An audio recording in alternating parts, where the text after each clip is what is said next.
I saw a documentary on MIT, and it showed these students spending time researching problems, trying to improve the state of the world. And I said, wow, you can actually go to school and do that. And I decided quite early on that I wanted to create a business of my own. Vivek came to us a long time ago at Sun Microsystems and said, we need some help, we need some developer help, we need some loaners. He got a loaner. He never returned it, but it was one of the best investments we ever made. He surrounded himself with some very talented people and went about building a very important information technology company. He just finds ways of being innovative and creative, and that's what you have to do as a CEO. He is the epitome of the great entrepreneurs that have come to Silicon Valley. This is the stuff of Silicon Valley, it's the stuff of entrepreneurs, and it's the stuff of which the great companies in the world are made. The information bus was a critical component that has led us to where we are today in cloud computing.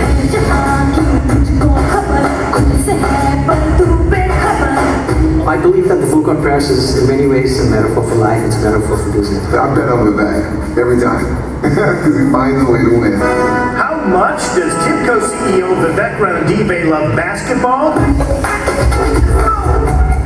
American Sacramento Kings. Joining us now on SportsCenter is the new owner of the Sacramento Kings. This guy is a guru, and I'm pretty sure when the NBA is going to start going to India, that's going to run the biggest blast for the NBA. This is your team, and it's here to stay. I think Vivek is a great beacon, and I think the work Vivek is doing with basketball, especially back home in India, is fantastic. You know, I hope we can collaborate more in the future to take basketball to the heights that it deserves to be in India.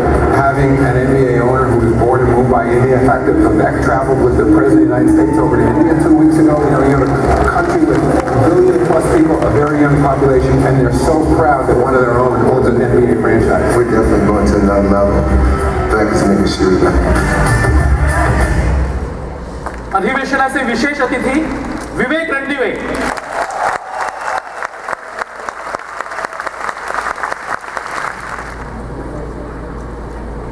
नमस्कार.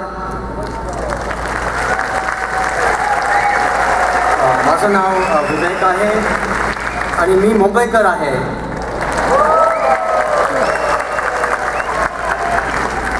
Good morning. Thanks for having me here. It's a great privilege and a great honor to be here today, and it's humbling, so thank you. I wanted to start by giving our Chief Minister a California-style welcome. So can everyone just humor me and stand up for a second, please? Chief Minister, you remain seated. And why I believe that this will be the Indian century, the Maharashtrian century.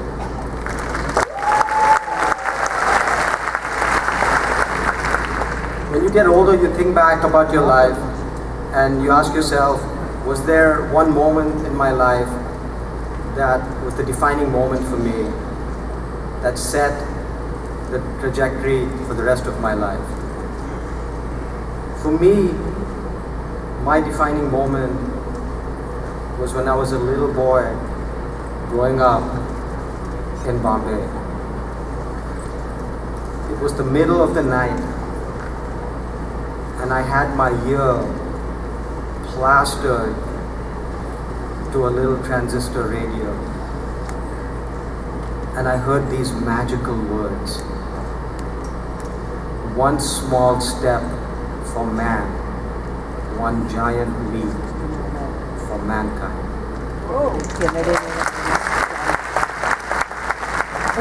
I was listening to the Voice of America broadcast the moon landing, and I thought to myself, who are these people that were able to take a man, put him in a box, and propel him 250,000 miles to land on a rock flawlessly the very first time? Who are these people? What brilliance, what vision, what courage, what perseverance. It was then that I decided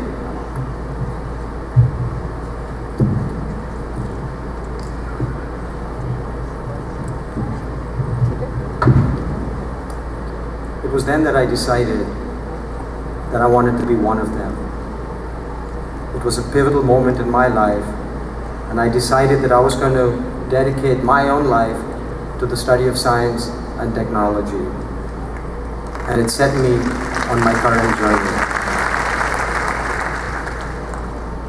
I arrived on the shores of America with $50 in my pocket, but with big dreams and big values, Maharashtrian values, love of family, hard work, focus on education, big dreams, and never ever giving up. Maharashtrian values.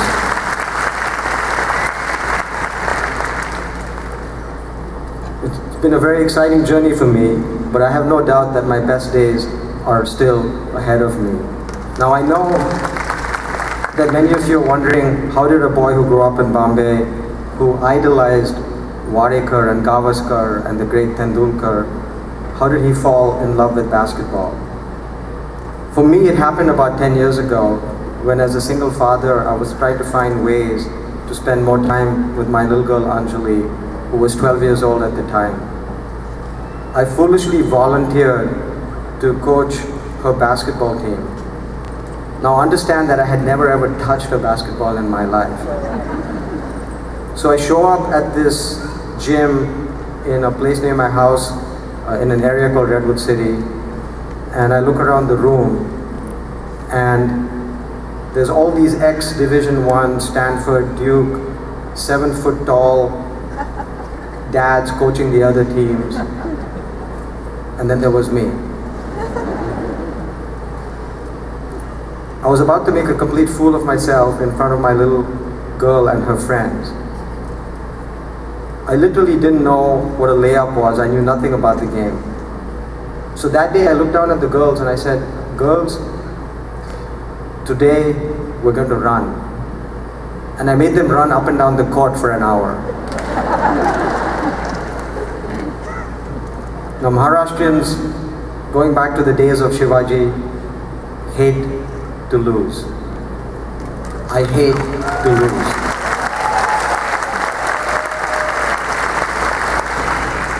I also love math, so I went back to the books and came up with a math equation for the game. And in the next practice, I taught the girls the equation. Now for some crazy reason, the girls bought into it, and I ended up winning every single game and taking my team to the national championship.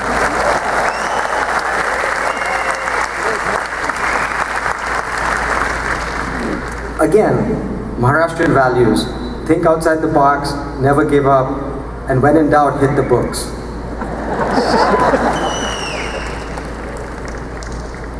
I think that we're living in a really exciting era, and I call this Civilization 3.0. Civilization 1.0 was the start of modern civilization. It was defined by the agrarian revolution. People were farmers, carpenters, shopkeepers, blacksmiths. It was the age of the artisan. With the Industrial Revolution, we entered Civilization 2.0. It was the